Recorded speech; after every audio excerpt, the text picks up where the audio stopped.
In a world where podcasts reign supreme, two friends dare to ask, do you even movie? Hosted by filmmaker Henrique and movie aficionado David D. Neuer.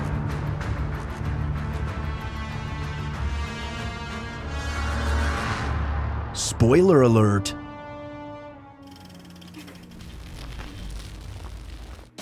All right, hello everybody, and welcome back to Do You Even Movie? I'm your host, Henrique Couto, here with my good buddy and co-host, Double D, David De Neuer. Greetings. And who likes British movies, apparently. I've never hid that fact. I can't think of a British movie you've spoken of. Good Tidings, the one we had to endure together. You didn't like that movie. No, I didn't, but again, I also don't show you a lot of British movies because I know you're not a big fan of them. I have no problem with British movies, it's just when they're as dry as their steaks.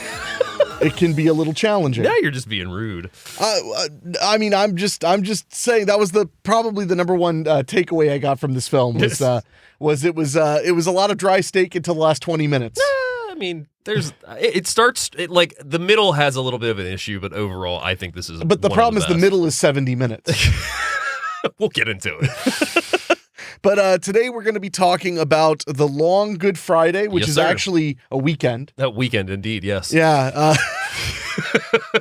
And I was actually kind of bummed. I was hoping they would do more with the Catholic stuff. Yeah. They did for a little bit. And then they just forgot about that part. I mean, it's more so about the vengeance. 1980 is this movie. It is I would say underrated movie because it has been unavailable for some time. It wasn't really until I saw it became available, I think, on, I want to say, Criterion's channel. And then that was when I first watched it. But then for like availability of it, you can get like other region releases, but for the US, not so much.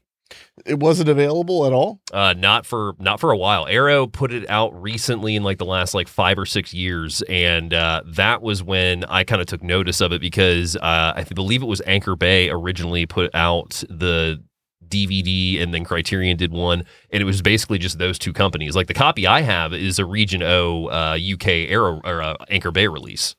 So it was all American release. All region. There's just no region on it. It's UK. It's a UK Anchor Bay release. I didn't know Anchor Bay did UK releases. A lot of UK titles in Anchor Bay. Well, back when they existed. When they existed, yeah. So I had never heard of this film. Yeah. At all. Obviously I knew Bob Hoskins from Who Framed Roger Rabbit. Yes, yeah, of course. And Helen Mirren I knew for being Helen Mirren. Helen Mirren, yeah. But other than that, I'd not heard of this film at all. What was your experience with gangster? I mean, Goodfellas, of course, and Godfather. But I mean, like, what are your like favorite gangster movies, just off the top of your head? I mean, basically, a plethora of Scorsese movies. Yeah. I've never been a big gangster movie person. Okay. Necessarily. I feel like they're all the same story. I mean, whether fictional or true. Yeah. Which is just a guy becomes powerful and rich, and then he makes a series of stupid decisions again and again and again. And every single time he makes a dumb decision, somebody goes, "You're going to get killed for this." Yeah. And he goes, and then he gets killed, and then it's Pikachu face. Well, I mean, at the same time, though, I think, honestly, it goes back to a lot of the early film noir movies because a lot of those had to do with gangster elements. There was one I watched recently from, I want to say 43, called The Setup. Hour and 17 minutes long, and the whole movie is this boxer is going to his what is going to be his final fight, but he doesn't realize there's a fix-in on it. Mm-hmm. Nobody told him because everybody thought that he was going to lose it. And then he's like, well, I'm going to go win this fight, and then screws up everything for these gangsters and these guys that bet on it. So there's a lot of play, I think, with the story and plot line of a lot of gangster films going back to the noir days. But what I like about the UK gangster movies especially is the fact that they are slow burn. The violence, while infrequent, is usually really brutal and really bloody, but also they kind of follow that same formula, like you said. It's basically a rise to power and then a fall. And I enjoy those titles for the most part. I came up when gangster movies were being reinvented. Yeah. Mostly by like Tarantino and people inspired by Tarantino. Yeah. And it's popular to hate on Tarantino now, but like when you watch Pulp Fiction is literally a movie about what gangsters are doing when they're not doing the stuff that's Not in doing the other stuff. gangster movies. Yeah. That's what it's like. It's like, what is it like when two guys who rough people up for a living go to lunch? Yeah.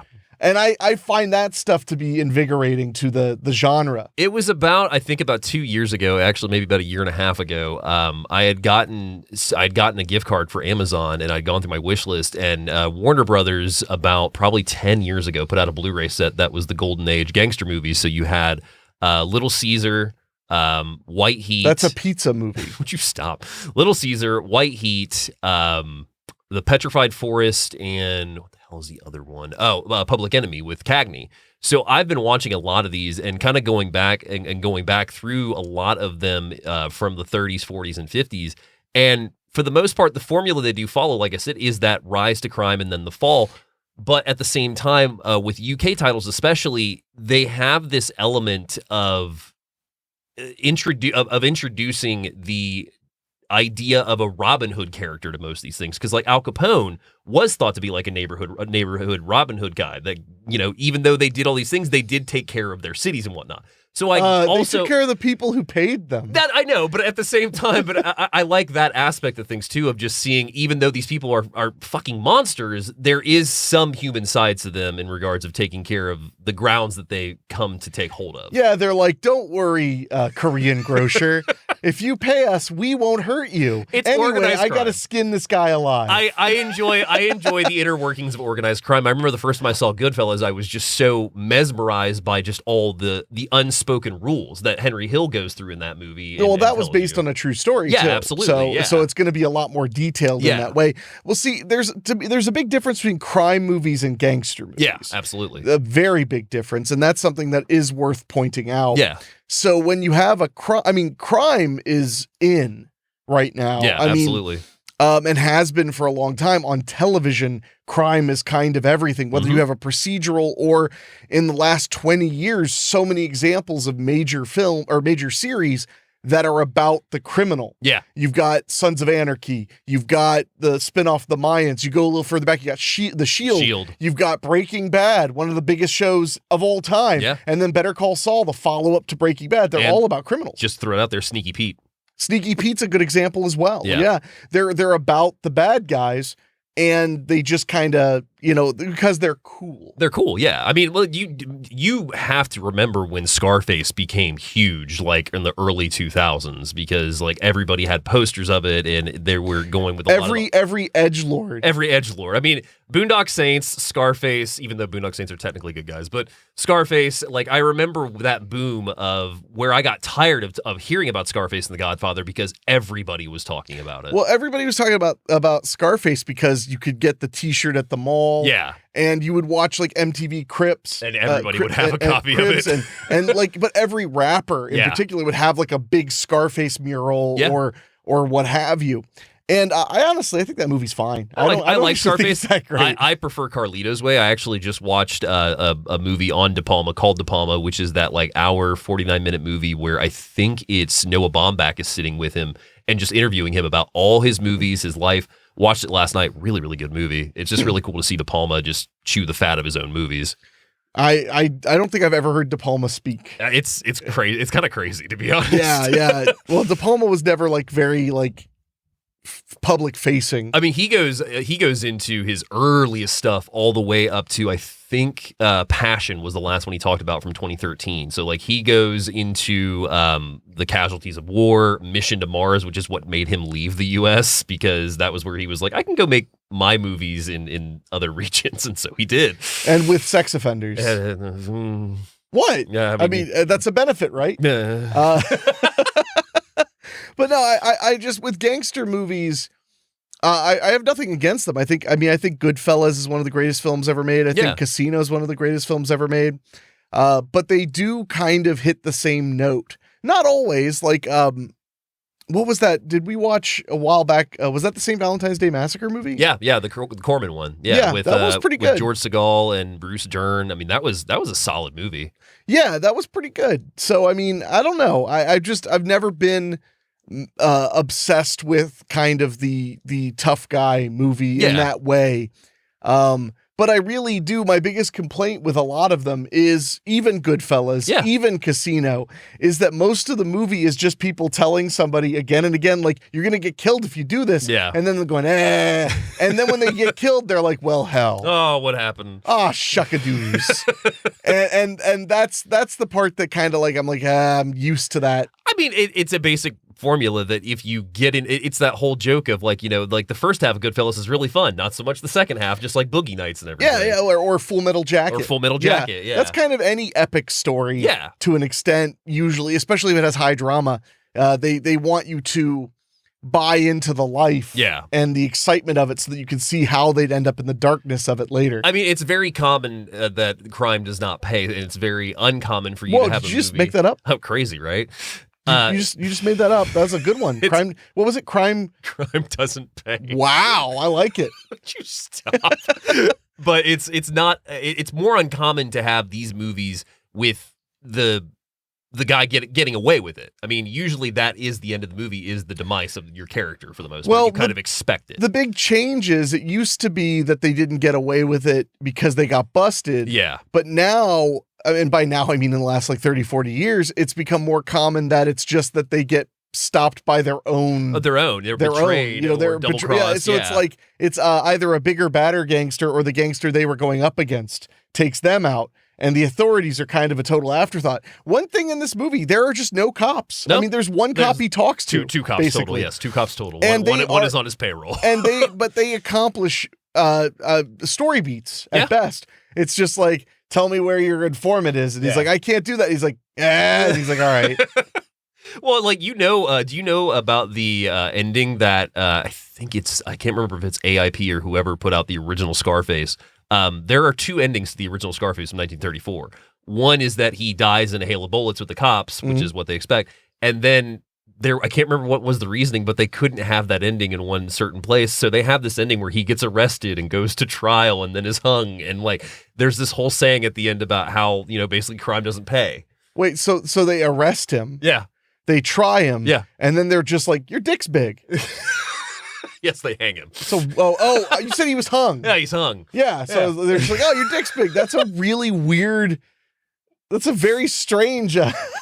That's Scarface if you did Scarface, I feel like. Damn right.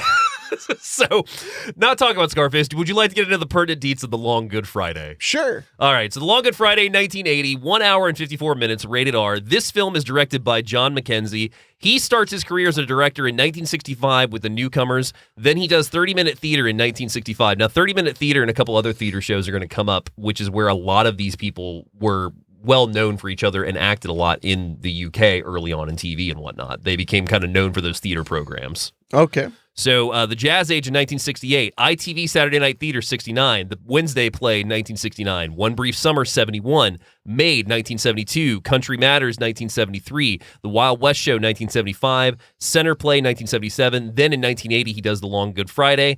After that, A Sense of Freedom in 81. Then he does the Paul McCartney Take It Away music video in 82. Beyond the Limit 1983. The Innocent 1985. Act of Vengeance 1986. The Fourth Protocol 1987. And then Henrique in 1990, he does a little film called Last of the Finest. Never heard of it. We watched it. No, we didn't. Yes, we did. What's it about? That's the one. That's the one with Jeff Fahey, Joe Pantoliano, Brian Dennehy. All the brothers are cops going against the organized crime. Oh, okay. Yeah, it's a very American movie. Bill actually. Paxton, and I think Jeff Fahey get knocked off in the first like spoilers. 20 minutes. That sets up the movie. I do remember a ensemble cast movie like that. It's been a while since we watched it. Ruby in 1992, Voyage in 1993, The Infiltrator in 1995, Looking After JoJo 98, and then When the Sky Falls in 2000 and Quicksand in 2003. Are you familiar with Quicksand by chance? Only the concept of Quicksand. It was a movie that stars Michael Caine and Michael Keaton, and it stars them in regards of like they're involved in the plot a little bit here and there, but it's mostly, if I remember correctly, like a Saudi Arabian film that like they just use those two guys as the leads and then they're not really even in most of the movie.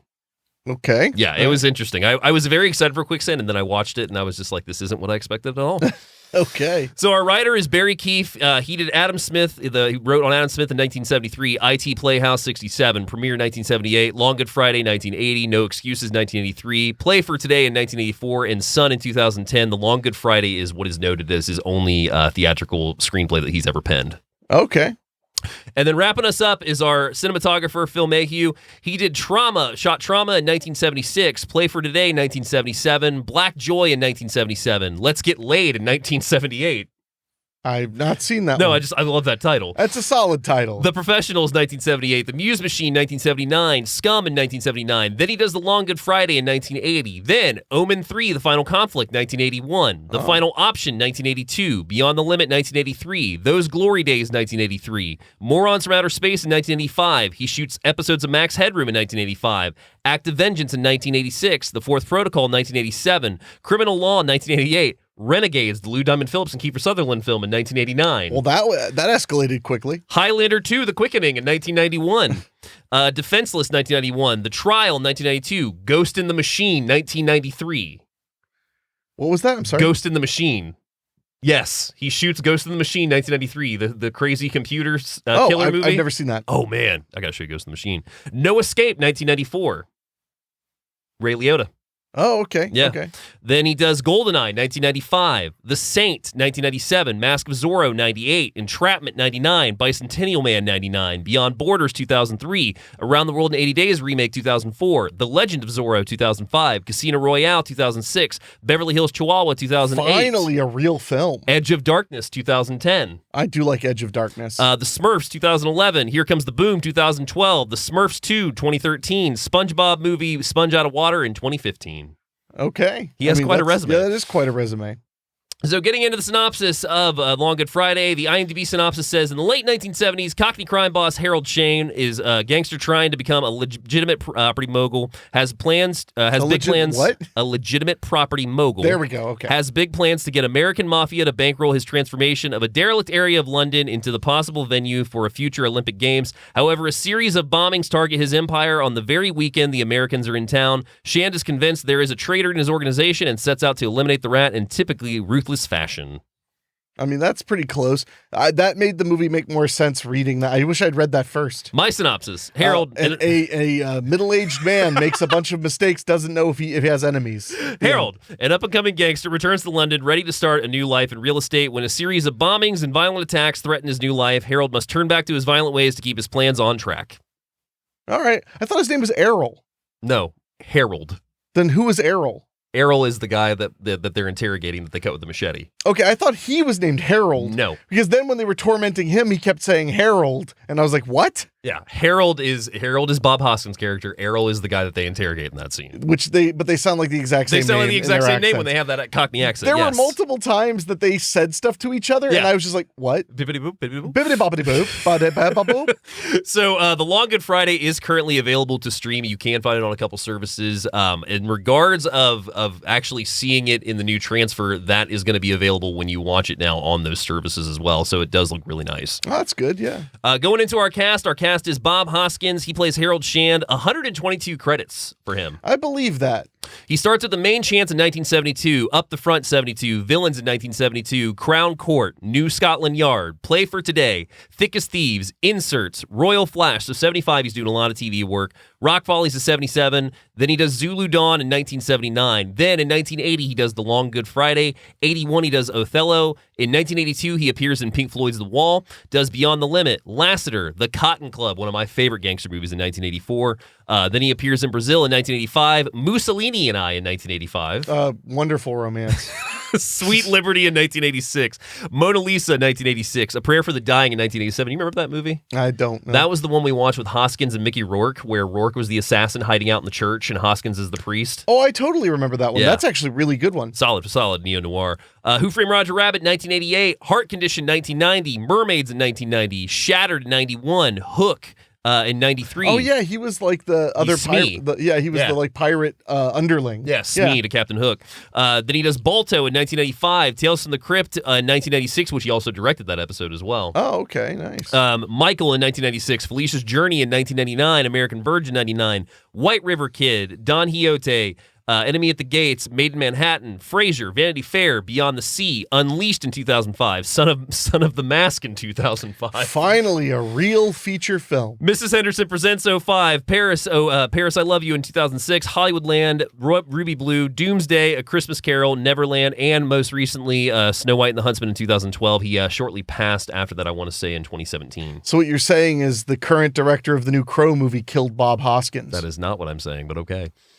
I think that's an extreme place to land at, but I respect your opinion, David. Would you stop?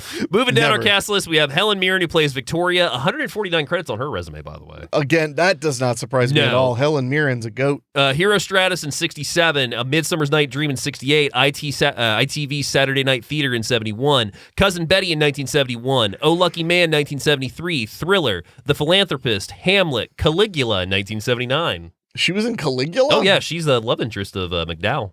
Oh. Have you seen Caligula? Not since I was in high school. Wow.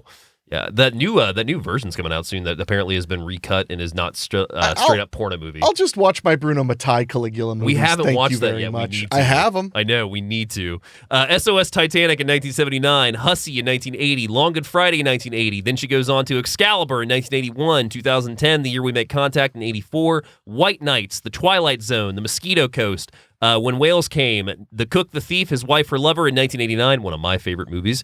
Of course it is. Dude, I love that movie. Movie's so good. Comfort of Strangers, Prime Suspect, The Madness of King George in 1994, Critical Care 1997, The Prince of Egypt 98, Teaching Miss Tingle in 1999. I forgot she was in that. Oh, yeah, that's a she fun is one. Miss Tingle. Damn right she is. The Pledge 2001, Gosford Park 2001, Calendar Girls 2003, The Clearing, Raising Helen, Frasier, Hitchhiker's Guide to the Galaxy, The Queen 2006, National Treasure Book of Secrets 2007, Inkheart, State of Play, The Debt, Brighton Rock, Red, Arthur, Glee, Hitchcock, Phil Spector, Monsters University, Red 2, The Woman in Gold, Trumbo, Collateral Beauty, The Fate and the Furious in 2017. Damn right. Winchester in 2018. Yep. Nothing? All right, fair enough. It had some fun moments. It had its fun moments. I really wanted to like that movie more. I mean, it's tough, when we're all clamoring for a Winchester House movie. We're all like, when's it gonna happen? When's it gonna happen? And then we get it, but it's not exactly what we wanted it to be. No, it's not. Hobbs and Shaw 2019, The Good Liar, Fast 9 and Fast Saga, Gold, Fast X, and Barbie most recently in 2023. And then wrapping us up is Paul Freeman, who plays Colin in the film. 135 credits on this gentleman. He starts in Champion House in 67, Jason King, The Protectors, Saturday Night Theater, Whose Child Am I, The Sweeney, Death of a Princess, Long Good Friday in 1980. Then he goes on to do The Dogs of War, Raiders of the Lost Ark in 1981, where he plays Belloc. Then he was in Unsuitable Job, Unsuitable Job for a Woman in 1982, Crown Court in 82, Final Option 82, The Sender, Cagney and Lacey, Falcon Crest in 1984. All roads lead back to Falcon Crest. Shanghai Surprise 1986, Prisoner of Rio, Without a Clue, May Wine, The Last Island, Aces, Iron Eagle 3 in 1992, Double Edge in 92, Just Like a Woman 92, The Young Indiana Jones Chronicles in 92, The Viper, Mighty Morphin Power Rangers the movie in 1995, where he played Ivan Ooze. Wow. Yeah, that's him. That is him. Tales from the Crypt, 1996. Samson and Delilah, 96. Double Team, Inspector Morse, ER, George and the Dragon, Midsummer Murders, Hot Fuzz, Hotel Babylon, Centurion, Hard Boiled Sweets, Strike Back, Getaway, The First Line, Viking Destiny, Man from Rome in 2022, and most recently did Paris Christmas Waltz in 2023. Wow. Okay. So this was your first time watching it. Correct. So I don't have we don't have to go into your first time because we'll get to that. I mean, it feels like it was years ago. I could get that. Yeah. I mean, when it started. Yeah. My first time watching this, I became aware of this film looking at Bob Hoskins' filmography, and it wasn't until about 2021 that it became available for me to see. Like, I could go and buy a pretty pricey Criterion DVD or Anchor Bay DVD, but then Criterion Channel, I lucked out, so I watched it. I was really blown away with how good it was, how Hoskin was. I think the story was intense, and I thought overall it keeps you guessing what's going on until the very end as well. And I think the performances in general, along with the score, I loved this movie. Well, when for I saw the record, it keeps you guessing, but it's not actually a twist when you find out what's going on. It's not a twist at all. I mean, but once you start putting those pieces together. It's like having the killer turn out to be a character that wasn't in the movie until the moment they revealed who the killer was. I think the selling point of the movie is that final like 10 minutes, especially because it's like exciting and interesting. I'm not trying to be a jerk. I mean it though. Like it's actually like very strong in that time period. But by then I've already kind of been like, wow, this guy is dumb and self-destructing himself. Absolutely. So unfortunately that's been established fully. I was waiting for Helen Mirren to be the twist. That she was like she was the inside person. Yeah. And when that didn't happen, I was like, well, damn. All right, well, let's get into the movie then. So we open with a shot of a nice cottage, and we see Colin. It was an okay cottage. An okay cottage, my apologies. Colin gets off a ship, and we see him going into a car. He's removing money from a suitcase and putting it into his jacket, and then he passes the suitcase off to another. We go back to the cottage as the man returns with the suitcase, which they find money stashed under, and we're seeing this all through a window. So we're seeing the inside into the cottage of somebody like looking in through a window. Yeah, correct. So that is when we go back to the club and we see Colin is flirting with a young man and his crew suddenly get ambushed. They're taken away in cars and the cars pull up later and they're dead. Meanwhile, the cottage is also ambushed and everybody is shot inside of it. Yeah, there's a lot of gay stuff. I'm not being funny. I mean, there's a lot of gay stuff in the opening where they're basically trapping some of the people that this Hoskins character relies on because they hang out at places where they can pick up other guys. Absolutely. So then we cut to Harold, who is Hoskins' character, and he's coming back into town. We see his plane land, and we see him walking through the airport, and that's when we see his assistant Razor as well, and his other right-hand man, Jeff, and we also see that a coffin is being unloaded off a train. These are my two henchmen, Jeff, Razor, and Jeff. You're not wrong. Yeah, and it's like, who would you like to protect you? I'm gonna go with Razor. Not Jeff. Why not Jeff? Jeff is quite lethal. It's short for Jeffrey. Dahmer wasn't a thing yet, so that wouldn't even be a threat. No, it wouldn't. Yeah, no. So, but we also see a coffin being unloaded off a train, and we see a widow, and we meet Jeff and Razor's. Razor's has the car parked out a bit, and Jeff's at a cafe, and we see this widow that was with this coffin walk up and spit in Jeff's face. No context whatsoever. She gets back in her car and drives off, and then Razor's spit in Razor's face. No, does not spit in Razor's face. It's almost like Razor has more of an intimidation factor. Could be. So Jeff and Razor's meets Harold at the airport, and that's when they're back in the car. Jeff shows him then plans for the new hotel that he plans to build on the city as they're going to be working on the London docks to get everything leveled out for the way of this real estate plan. At the docks, we meet Victoria as she sits with Harold, and they're both on this houseboat as they discuss the arrival of Charlie and Tony, who are the two American mafiosos that Harold is hoping to land to help them fund the project. And mafiosos mean like kind of minestrone, right? Is that it? I don't know. Just trying to make a joke. So Harry is hoping to bring them into the business so he can redevelop the London docklands, and that's when we see Colin is enjoying a swim at one of the local clubs, and he sees a young man catch his eye, and the young man looks back at him. The young man, of course, played by film debut of Pierce Brosnan. Yes, good old Pierce Brosnan of Mrs. Doubtfire Mrs. fame. Doubtfire and James Bond and Remington Steele. Oh, no, you're thinking of the November Man. He was the November Man. I like the November Man. It was actually pretty cool. That was a solid I saw the November Man at the King of Prussia Cinema in King of Prussia, Pennsylvania. Oh, my God. Because I had nothing to do that whole day. Yeah. So I just went to the theater, and that was the movie showing I hadn't seen. Have you heard about The Matador with Greg Kinnear and Pierce Brosnan? No. So I guess I haven't seen it yet. It's in my watch list. But from what I understand, like Kinnear is like a guy that's down on his luck and like has just lost his job. And at this hotel where he's like basically drinking himself, he meets Pierce Brosnan, who's an assassin. He's drinking himself like he's pissed? Drinking himself to death. Oh, yeah. I mean, context matters. My apologies. But yeah, no, he meets Brosnan's character, who's this assassin who like they start having an unlikely friendship. It's supposed to be a really good movie. I haven't watched it yet, but I'm excited to. Huh. Well, I'll always remember Pierce Brosnan for my favorite role he's ever done, which is in No Escape. Oh, God. His character in No Escape is awesome. Us getting those free tickets to see No Escape was a plus for that, but then that movie just kicked ass. Yeah. Nobody remembers Owen Wilson in No Escape. No one seems to really. Although that movie also could have been named anything else. It also could have just been named like Guy Doesn't Google Where He Moves His Family to. My God. Because it's all about this guy who takes his family to a fictional Asian country. Yeah. And then they get there, and then immediately civil unrest takes over the entire country and their apartment complex, which is like a high-rise fancy place. And now they have to escape to Vietnam or Laos.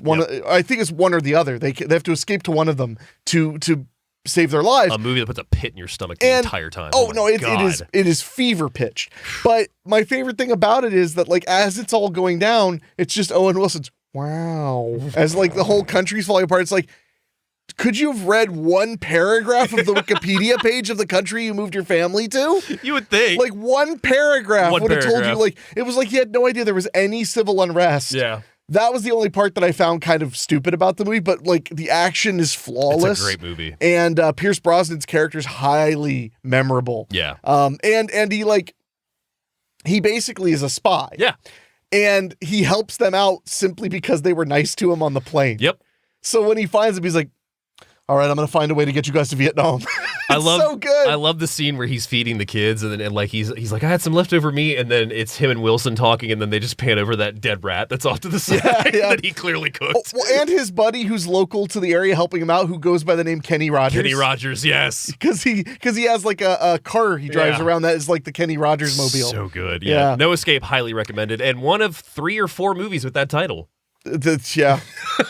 So we see Colin back at the club, and that's when we see Charlie is welcomed in by Harold and Victoria, and they're shaking hands and they're small talking, and he even Harold also comes across 2 of the local police that are kind of in his pocket, one of which is Parky, who we'll get to a little later on. He takes Jeff aside and tells him to watch the boys, make sure they're on their best behavior, and that also they're going to run down the plan, and they don't want to be interrupted by Victoria with the arrival of Charlie. So Charlie and Harold share a greeting as he introduces him to his lawyer, Tony. Back at the pool, Colin enjoys the swim, but the young man persuades him to follow him into the showers. The two kind of start caressing each other, but then the man stabs Colin and then has another guy come from the back and stabs him as well, and Colin is stabbed to death. He murders him.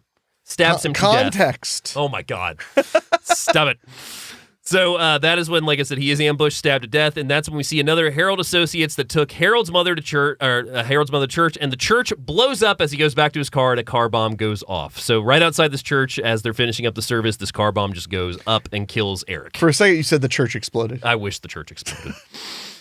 Wow. I mean, it would have added to the element. Wow. Or caught fire. Well, when we find out who the culprit is, it really wouldn't have made sense for the church to explode. You're right about that. It wouldn't have. So back on the boat, Harold addresses the party with his plan that he states that London is going to become Europe's capital, using all the available land for future prosperity and the right people to mastermind the new London. Charlie takes Harold to the side, telling him that he's not on Harold's time, because Harold is like, you rest up. We got a big plan for tomorrow. And Charlie's like, nah, man. Like, I go at my own pace. Like, we'll get all this taken care of, but when I say so. Yeah.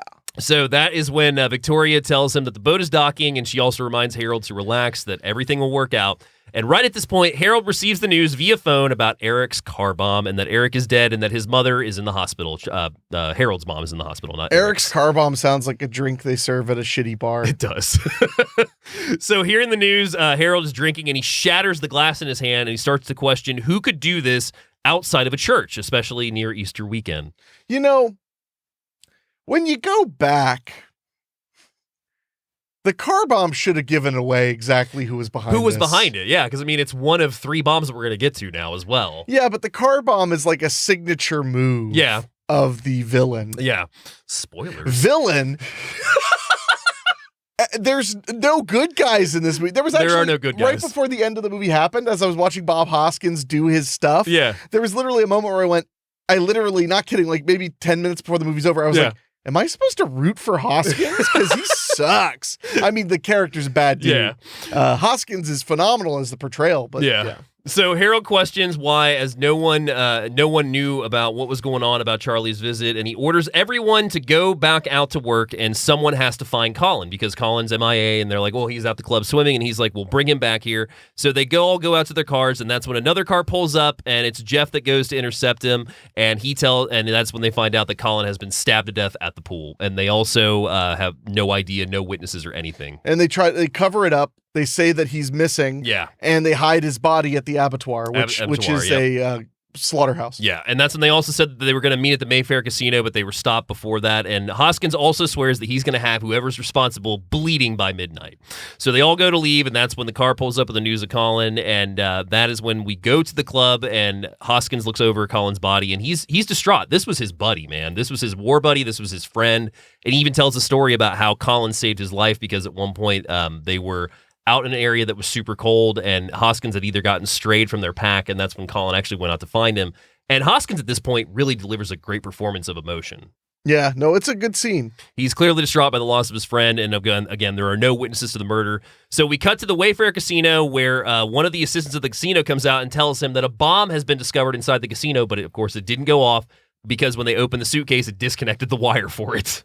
Man, that is some high-tech engineering. High-tech engineering, indeed. Harold questions to his men if anything unusual had occurred at the club or at the casino before, even while he was in New York, and they all confirm nothing has happened. So Harold questions Razor if he can think of anyone with an old score to settle, but Razor questions who'd be big enough to take you on. And Hoskins, in a great line, says, "There were a few, but they're all dead now." So Harold states that there were a few, they're all dead now, and that's when he confirms with Parky, the cop from before, who intervened, like Enrique said, and he got the car out before anybody could investigate it, forensics, and also kept it out of the press, that it was a car bomb, and they said that it was a gas leak instead, which is one of two we'll get to. Yeah, gas leak. So Parky intervened, and he tells Harold that he wants to know if there's anyone with a motive that could find it. Parky tells him he'll get the situation under control, and is handed over to the casino bomb is handed over to him. And Harold and his men go on their way to find whoever they can interrogate to find out what's going on. And that's when Parky confesses that there is one guy who may know, and that's when we go to Errol's house, not Harold. Errol's house. Which sounds just like Harold when British people are talking. When a Cockney accent says it, yes. So he knows all the going on, so that's when they go to his house and they interrupt him with a chick. They pull him off and take him downstairs, and that's when Harold introduces Errol to Razor by basically demonstrating what Razor's specialty is by showing his scars with the barbed wire. He's got a slash across his face and that he loves to torture. Yeah, but to me, that doesn't really sell what he was trying to get across. He's like, look how cut up he is. Well, that doesn't tell me he's good at cutting people up. It doesn't. The pain, I guess he enjoys the pain. It's just intimidation. Yeah, it's intimidation. And Razor definitely intimidates him because they run a machete across his ass, across his side, and Errol knows nothing. He has no information to give. So back on the boat, Victoria's entertaining Tony and Charlie, keeping them in the dark on the day's events, and that's when Harold once again confers with his men who have no information to bring to him, and he tells them to go back out in the streets until they find something. Jeff then reminds Harold that they have to take Charlie and Tony to dinner, so Harold, Victoria, Charlie, and Tony all go to dinner at one of Harold's pubs, but as they arrive, the pub just blows the fuck up. Yes, it does. Yeah. And they seriously tell their American friends, oh, well, natural gas is that way. And all I could think was like, how stupid do you, like, if they were that dumb, would you want them to partner with you on your crime empire? Probably not. Or I guess your transition. Well, that's the other funny thing, though, is he's like, we're transitioning to legitimate stuff. Business, yes. But yet, the people there that he's bringing in to talk about it are all crime. Yeah. They're all mobbed up. I will say one thing that you did not mention that was, look, I did not love this movie. I know. I thought it was not a terrible film by any stretch. Yeah. But there is one moment in the movie that I thought was phenomenal. Okay. And I'm pretty sure you didn't even mention it. Okay. Which is okay, because it's a long movie. Yeah. And frankly, it's a long movie where not a lot happens for a lot of it. Yeah. When he gives the speech on the boat, we haven't gotten there yet. Yeah, we passed that, Yeah. When he gave the speech on the boat, did you notice anything wonderfully brilliant about his speech? Tell me. So the way the scene's done is Hoskins is standing at the tail of his boat, and he's giving this speech about, I'm a Londoner, and we're going to make this the best place. We're going to make this the leader of Europe. We're going to make all this stuff. The entire time he's doing it, whether it's in a medium shot or a close-up, he's framed by the London Bridge. Oh, man, I did miss that. That moment really made me love that scene because it was telling a double story. Yep. But literally the entire time he's talking, the boat's moving. Yeah. But no matter whether it's a tight shot or a medium shot, the London Bridge is the center of the frame, totally right, and then he's in front of it. Yeah. So when he's talking, it's all London Bridge, and I thought that was a really inspired moment. Absolutely. I really loved that. That is probably the only time you're going to hear me like gush over this film, but that London Bridge shot where he is just going off about how England is going to see its time, where it's going to lead Europe, and how important it is to be from London and take care of London and build London. Yeah. And the whole friggin' time, blurry London Bridge right behind him. I loved it. That's genius.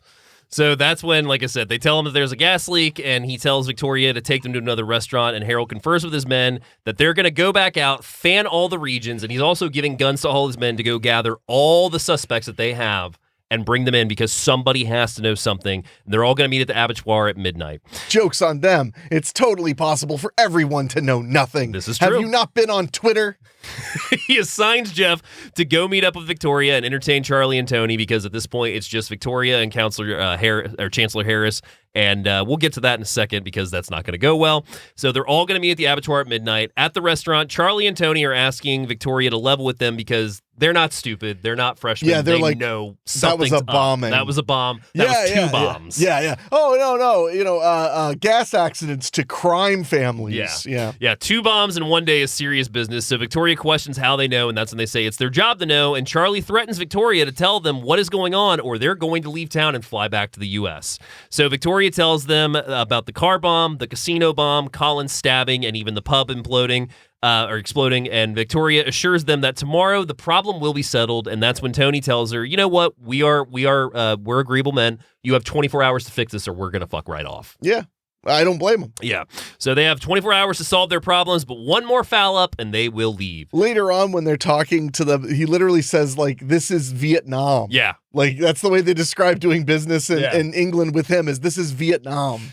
So at a local bar, we see Harold round up one of the gangsters. He takes him to the car with Razor's help. And back at dinner, an inebriated Chancellor Harris is making things worse. He's angering Charlie and Tony, telling them that he knows everything and that he's got all these business plans. But Jeff arrives just in time to smooth things over before Charlie and Tony return to their hotel. Jeff takes Victoria home and tells Counselor Harris that they'll call him a cab, and that's when Harris makes the comment to Victoria knows nothing and that Jeff is the real bastard. Yeah. Which we'll get to. Bastard. So in the car, Victoria drives, expressing how tough the day has been, and Jeff offers to see Victoria to her door when they arrive to the apartment, and they have an awkward exchange in the elevator as Jeff tells her that he wants to lick every inch of her body. Yeah, and it's done by him looking her up and down and her looking him up and down with no music. No music. And then he just says that. Yeah. Then the elevator doors. opens and she goes, well, saved by the bell. And all I'm thinking is like, this is weird. Yeah. No, okay. It is weird. All right. So we cut back to the abattoir. It's midnight now, and Harold and Razor arrive, and Harold goes to see Colin's body. But right as he does, the rest of his men shortly arrive with their catches, and they're all strung up like cattle because they are taking them down the slaughter chain. They literally have them hung upside down, and they're all forming them into the freezer. Yeah, they're on A-frames, and they're being scooted along, hung upside down. And it's really cool because the one POV shot, you actually go along with they do have the camera being upside down and following them, which I thought was cool. So the rest of the men shortly arrive with their catches, and that's when he tells them all that no one goes home until they find out who's guilty. Jeff arrives shortly after this time, and one of the gangsters is trying to tell him that they know nothing and that Harold should look into his own men, and that pisses Jeff off. He loses his temper, and he's about to assault a local crime boss, which this would create a war.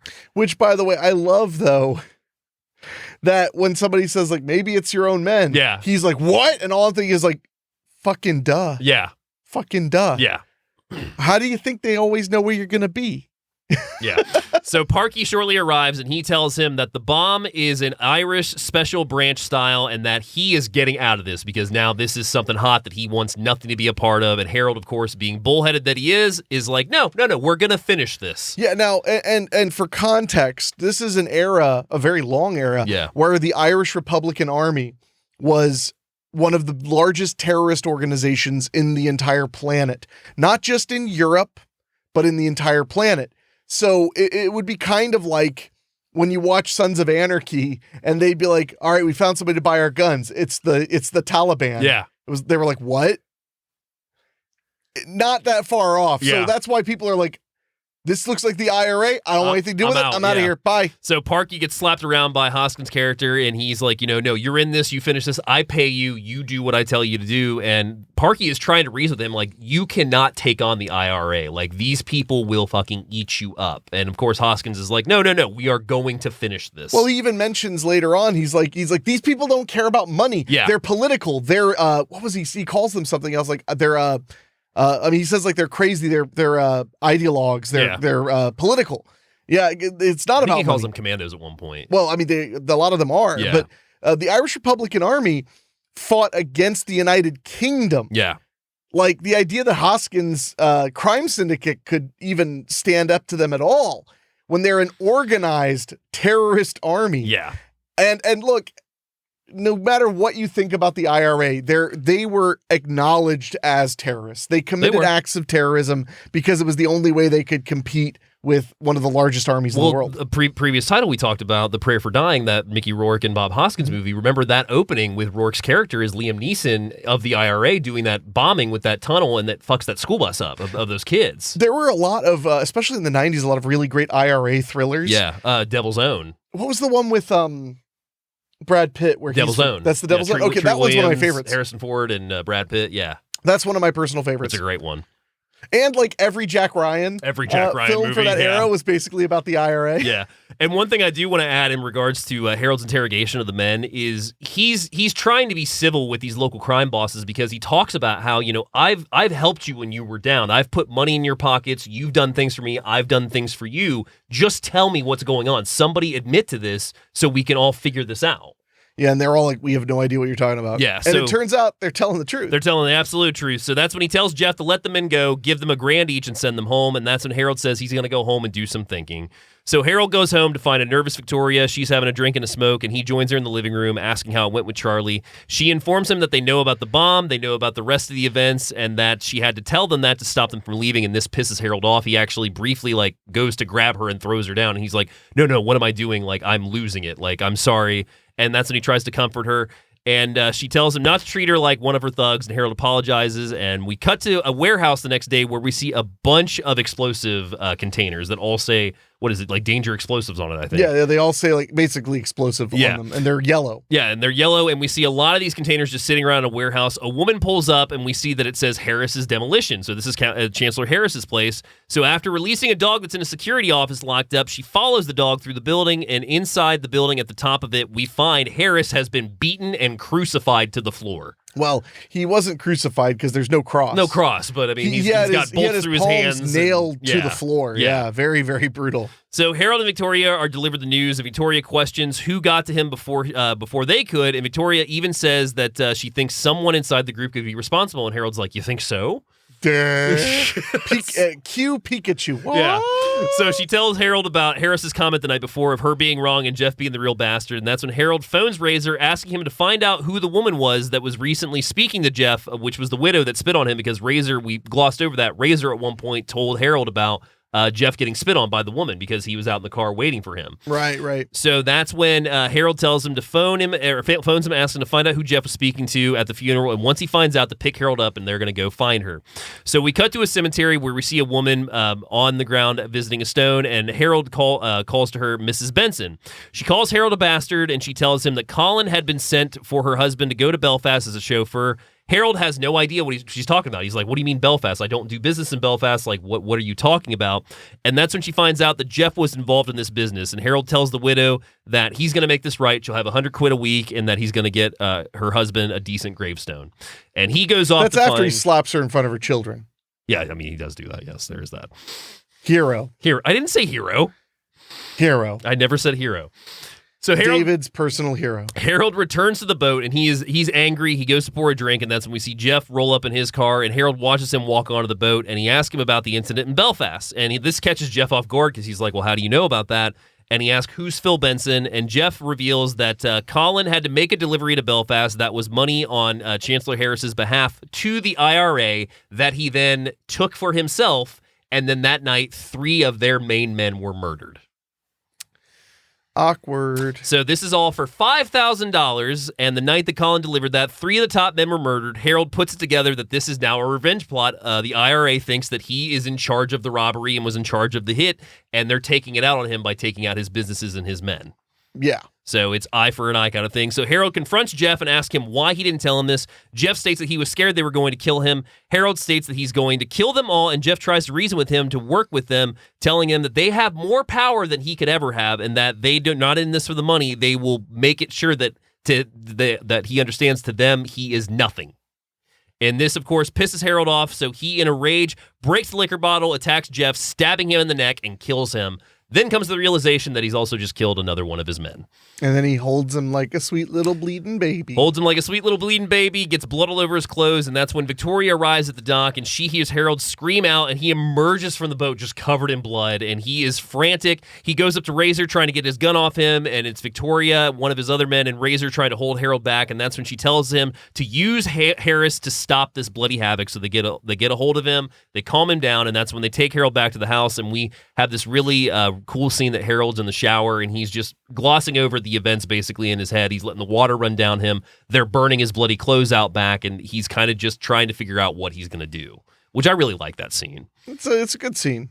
So they gather his clothes and burn them in the backyard, and we next see Harold go to Harris's office. Harris and Harold then are next seen at a stock car race, and Harold shows him the box where the IRA guys are basically operating out of, and we next see them go up the steps into the box. That's when one of the guys in the office says that he's going to have to talk to the boss because Harold is now offering $60,000 for the ceasefire and everything to be done with. This is basically payback. Here you go.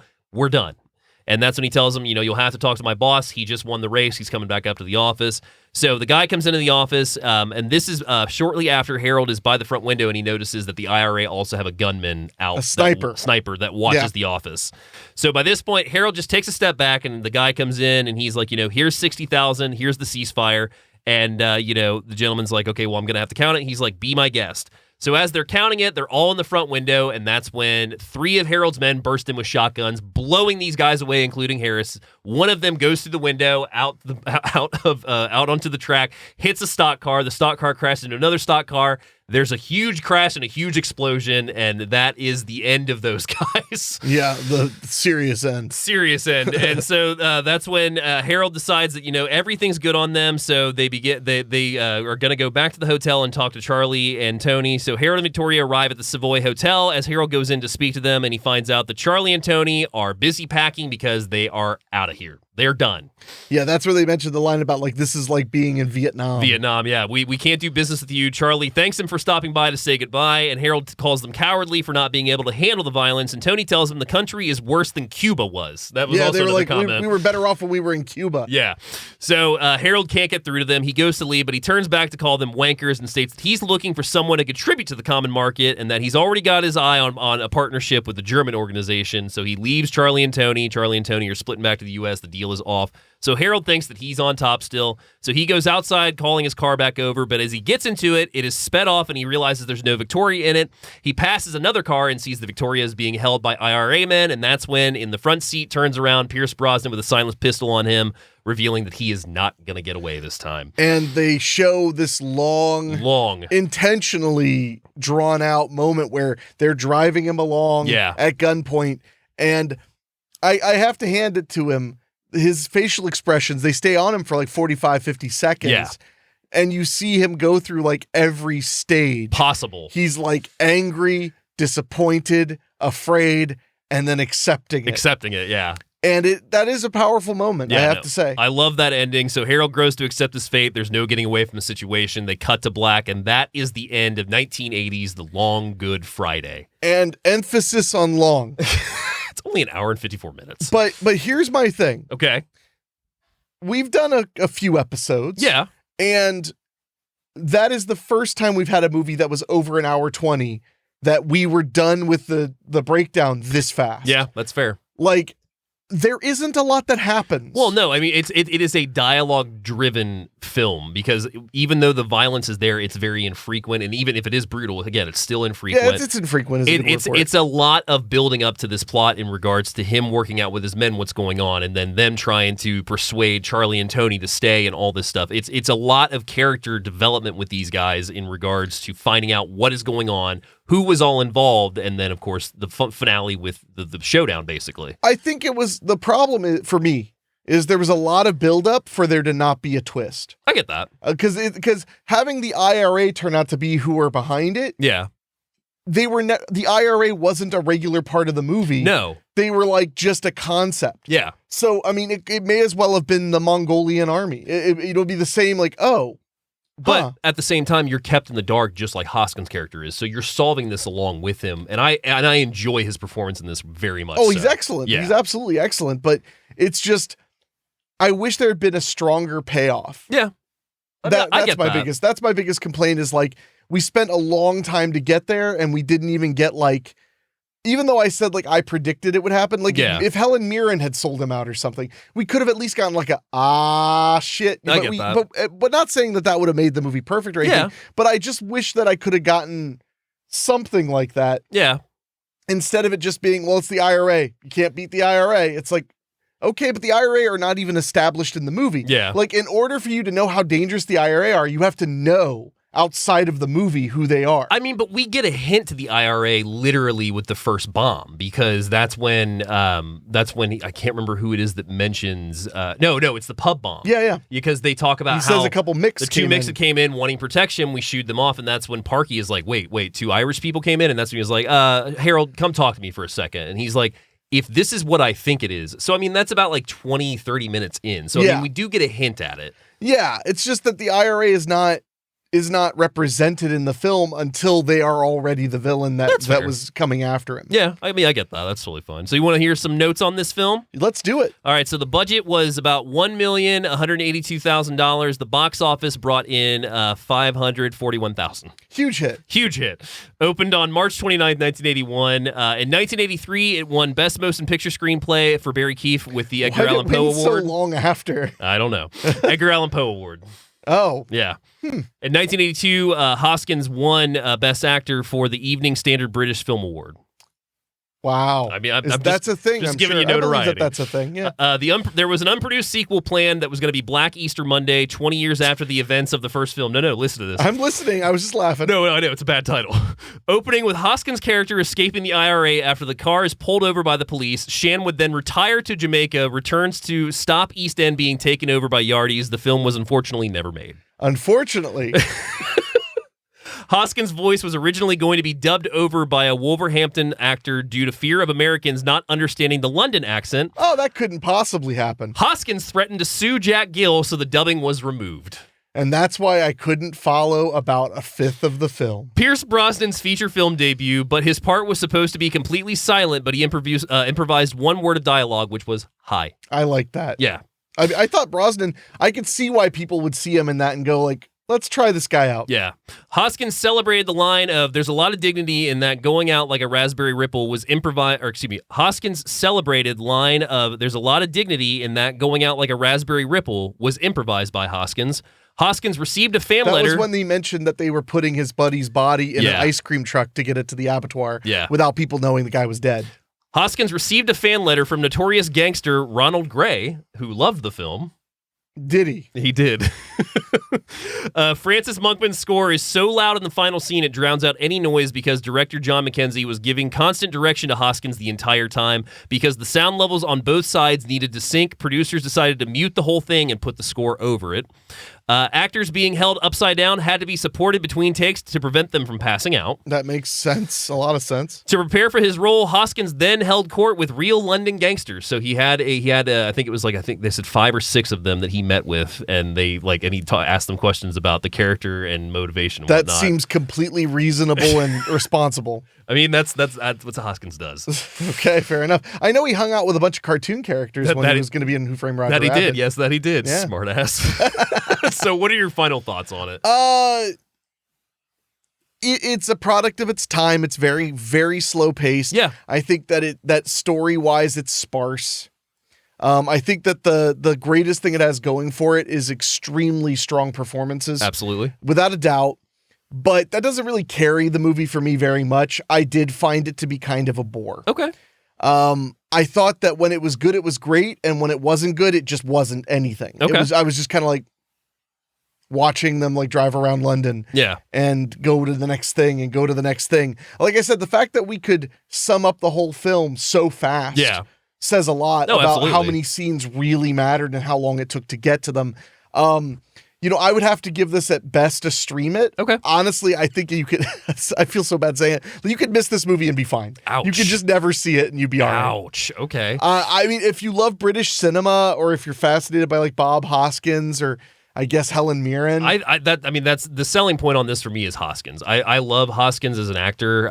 Even just going through his resume, there's a lot of movies on there I like. And I think this is, like I said, one of his underrated because this performance, this movie hinges on his performance.